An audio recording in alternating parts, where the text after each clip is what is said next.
ఇరాన్తో America Israel యుద్ధం share market నుంచి ముడి చమురు, బంగారం, వెండి, రూపాయి వరకు అన్నింటి విలువలు, ధరల్లో భారీ అస్థిరతకు కారణమవుతోంది.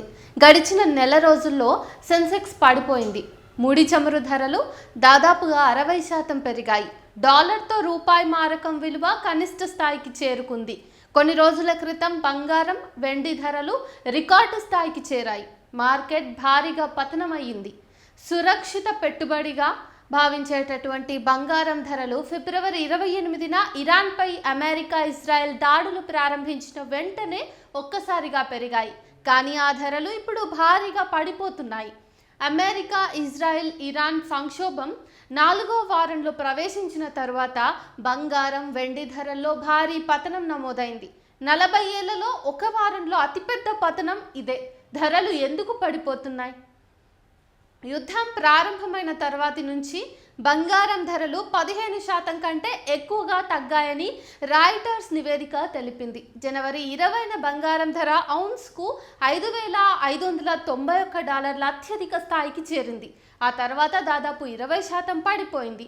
Indian bullion jewellers association website ప్రకారం చూస్తే మార్చి 24న 10 గ్రాముల బంగారం ధర 1,39,000 ఉంది. బంగారం, వెండి వంటి విలువైన లోహాల ధరలు పడిపోవడానికి అనేక కారణాలున్నాయి.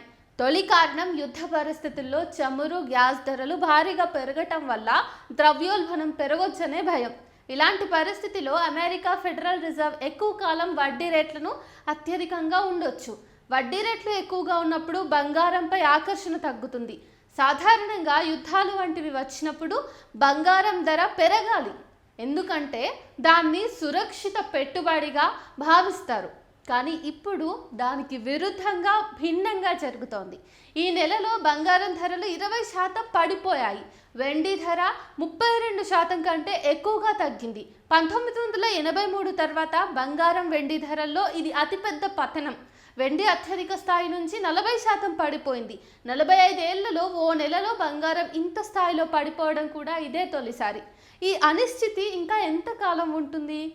పతనం తర్వాత బంగారం, వెండి ధరలు కొంత కోలుకోవడం కనిపించింది. కానీ ఇప్పుడు ప్రతిదీ మధ్యప్రాచ్యంలో ఉద్రిక్తతలు ఏ దిశగా వెళ్తాయన్నటువంటి దాని మీదనే ఆధారపడి ఉంటుంది. హార్మోజ్ జలసంధి తెరవడంపై ఉన్న అనిశ్చితితో ద్రవ్యోల్బణం ముప్పు ఎక్కువగా ఉంది అని bullion trading company Augmont research head doctor Renisha Chainani అన్నారు. ఇటీవల బంగారం, వెండి అమ్మకాలు నగదు కోసం జరిగాయి. మార్జిన్ కాల్స్ను తీర్చేందుకు పెట్టుబడిదారులు లాభం ఇచ్చే ఆస్తులను అమ్ముతున్నారు. ఇది దీర్ఘకాలిక మార్పేమి కాదు, తాత్కాలిక విషయం మాత్రమే అని చైనాని తెలిపారు.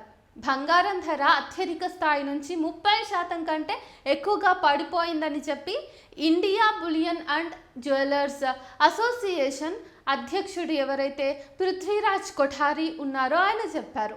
చమురు ధరలు క్రమబద్ధం అయ్యే వరకు, హార్మోజ్ జలసంధి సమస్య పరిష్కారం అయ్యే వరకు కూడా బంగారం, వెండిపై ఒత్తిడి కొనసాగుతూనే ఉంటుందని కూడా తెలిపారు. బంగారం ధర పడిపోయినప్పుడు చైనా వంటి దేశాలు కొనుగోలు చేస్తాయి. గత శుక్రవారం, సోమవారం కూడా చైనా బంగారం కొనుగోలు చేసింది. ముడి చమురు ధరలు పెరగడం వల్ల వెండి ధర పడిపోయింది. యుద్ధం ముగిసిన తర్వాత మాత్రమే వెండి ధర మళ్ళీ పెరగొచ్చు అని కూడా పృథ్వీరాజ్ కొఠారి అన్నారు. బంగారం, వెండి ధరలు పడిపోవడానికి మరో కారణం లాభాల స్వీకరణ. ఈ రెండింటి ధరలు చాలా ఎక్కువ పెరిగి ఉండడంతో ఆ పెరుగుదలను నిలబెట్టుకోలేకపోయాయి. అయితే బంగారం నుంచి స్థిరమైన ఆదాయం రాదు. అమెరికా ఫెడరల్ రిజర్వ్ వడ్డీ రేట్లు తగ్గితే బంగారం ధర పెరగొచ్చు, కానీ వడ్డీ రేట్లు పెరిగితే ఆకర్షణ తగ్గుతుంది. షేర్ మార్కెట్లో నష్టాలను భర్తీ చేసుకోవడానికి కూడా ఇన్వెస్టర్లు బంగారాన్ని అమ్ముతూ ఉన్నారు. 2025వ సంవత్సరంలో వెండి ధర 170% పెరిగింది. తర్వాత ఈ ఏడాది జనవరిలో వెండి ధర 74% పెరిగింది. మార్చిలో ఇప్పటి వరకు వెండి ధరలు 20% తగ్గాయని మనీ కంట్రోల్ తెలియజేసింది.